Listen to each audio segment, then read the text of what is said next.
देखो, पूरी दुनिया एक बात को मान रही है कि भारत डायरेक्ट सेलिंग में नंबर होने की तैयारी कर रहा है। ये आपके लिए बहुत बड़ी अपॉर्चुनिटी है, बहुत बड़ी अपॉर्चुनिटी है। इसके पीछे जितने भी तथ्य कारण है, उनमें दो बहुत बड़े कारण है कि 138 करोड़ लोगों का देश है और यंग लोगों का देश है और मोस्टली सोशली।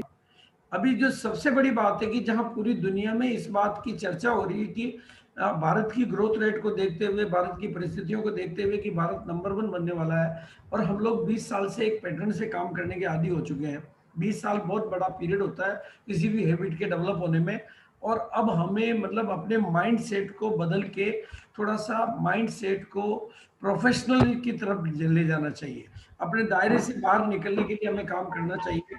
ये मिलियनर माइंडसेट अभी बनाना है, क्योंकि पूरी दुनिया में डायरेक्ट सेलिंग जहाँ परचम लहरा रही है, पूरी दुनिया में डायरेक्ट सेलिंग जहाँ पर परचम लहरा रही है, टॉप लेवल पे जा रही है।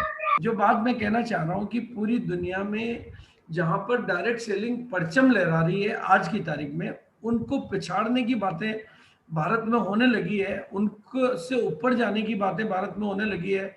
तो निश्चित रूप से हमें अपने माइंड सेट को बहुत अधिक बदलना पड़ेगा। निश्चित रूप से हमारे काम करने के तौर तरीकों को, ये मैंने वहाँ के छोटे छोटे इनकम के एग्जाम्पल लिए हैं। ठीक है, वहाँ पे 1965 में चालू हो गया, वहाँ पे बहुत लंबा पीरियड हो गया, वहाँ के टर्नओवर बहुत ज़्यादा हो गए, लेकिन अब भारत आगे निकलने की बात कर रहा है तो निश्चित रूप से वहाँ से ज़्यादा और हमारे पास वो संभावनाएं हैं। और उसमें आरसीएम का बहुत बड़ा रोल है, क्योंकि आरसीएम रिस्क फ्री है और बिना क्वालिफिकेशन के यहाँ पर मतलब आरसीएम की पॉसिबिलिटीज को आप अंडर एस्टिमेट नहीं कर सकते। आरसीएम की बहुत बड़ी संभावनाएं बनती है और भारत की परिस्थितियां इसको बहुत ज्यादा सूट करती है।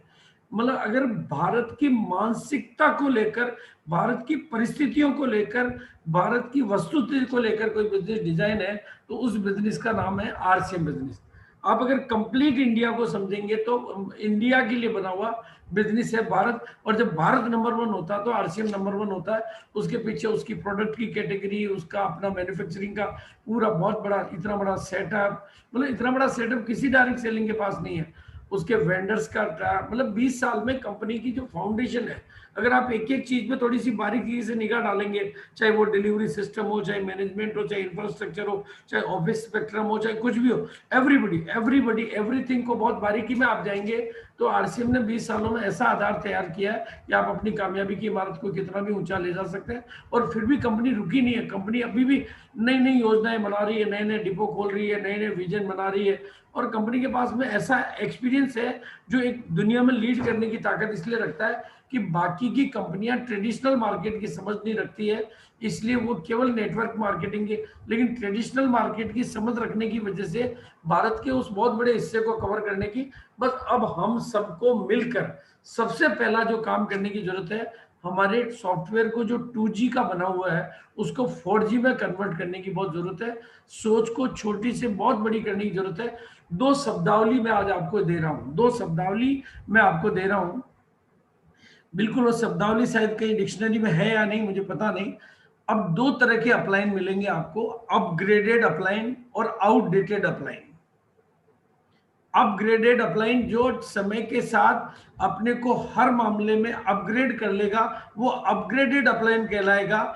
और जो समय के साथ नहीं बदल के अभी भी एंड्रॉयड मोबाइल की जगह देसी मोबाइल पे काम चलाएगा वो बिल्कुल आउटडेटेड अपलाइन कहलाएगा। इसलिए प्लीज अंडरस्टैंडिंग द टाइम, आप समय को पहचानिए, समय की ताकत को पहचानिए, समय के अवसर को पहचानिए और अपने बिजनेस में प्रोफेशनलिज्म लाइए। अब प्रोफेशनल होने की जरूरत है। और भारत को आसानी से आप खुलेआम कह सकते हो कि अब गरीब पैदा होना गुनाह नहीं है, गरीब मर जाना, क्योंकि गरीबी परिस्थिति नहीं है, गरीबी स्थिति नहीं है, गरीबी उसका डिसीजन है। आरसीएम आंकड़ों के साथ बेस्ट है, इमोशन के साथ बेस्ट है, एलओएस के साथ बेस्ट है, विजन के साथ बेस्ट है। बस हमें काम को सिस्टम से, नॉलेज से उस तरीके से करने की जरूरत है।